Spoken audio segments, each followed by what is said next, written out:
Hello guys, today we're going to be taking a look at the next section of our writing packets.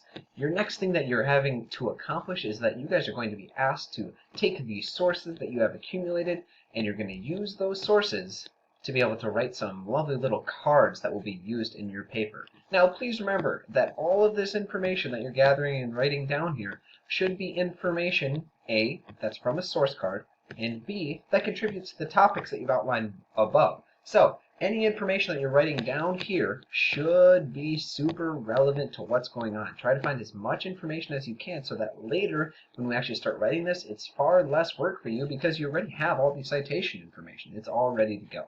All right, I'll walk you through how you're going to fill these cards in, and then I will show you an example of what I would do if I were filling one in. Essentially, what you're going to be trying to do is you're going to be filling in 5 different pieces of information here. So, for example, what you are going to do is first you'll fill in the topic. The topic that you're going to write this in is just based on what you are pulling from this information. What topic from above or what paragraph do you plan to put all this information in? So, for example, if my first paragraph for this paper I was writing about the white rhino is all about the endangered status of the rhino, I'm going to plug in that information here because I intend to include it in that paragraph. All right? So the first thing you should do is you should always put a topic. Just think back, say, okay, that's what my topic's going to be. Yeah, keep that as a reference so that you know that's the first thing. If you just want to, if you have your paragraphs already numbered and you just want to write the number here instead of writing the whole topic every time, that works as well. Number 2, you're going to be asked to write a quote.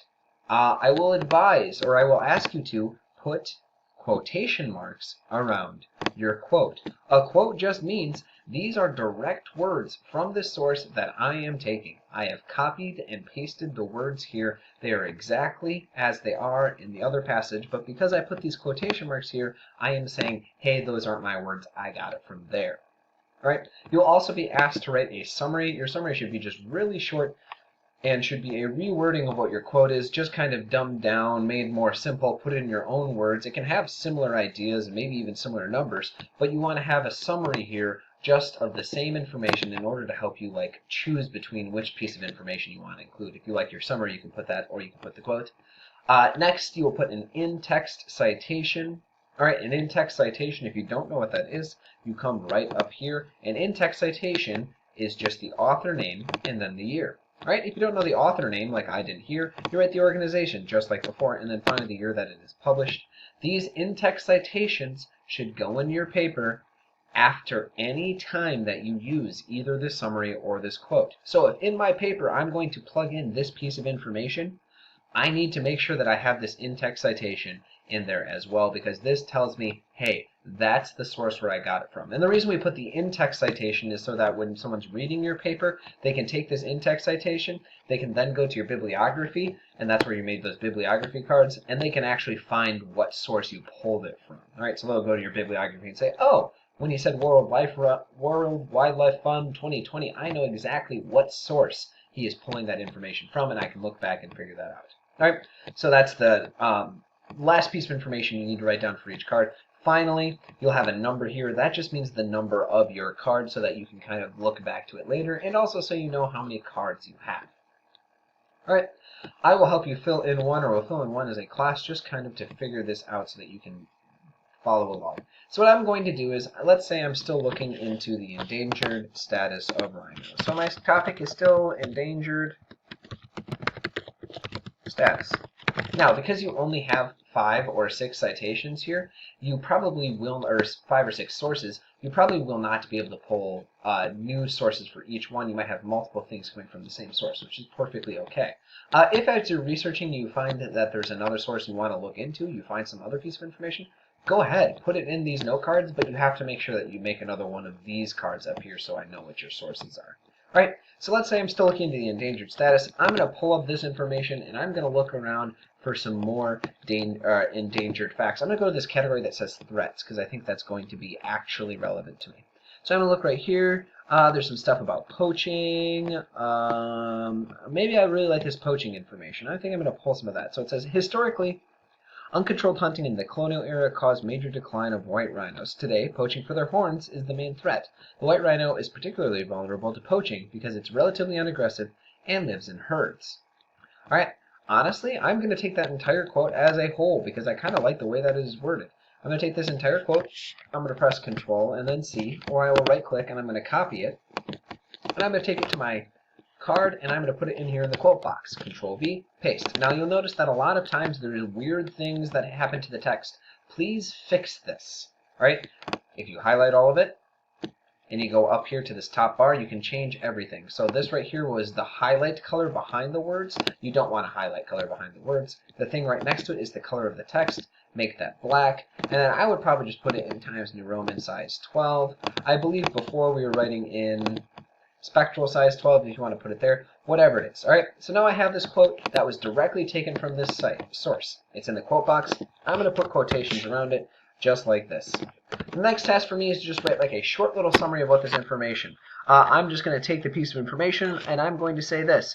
Poaching and hunting began in the colonial era. It now continues because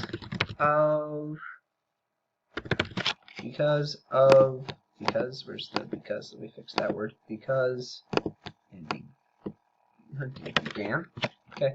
It now continues because of the value of the white rhinoceros's horn.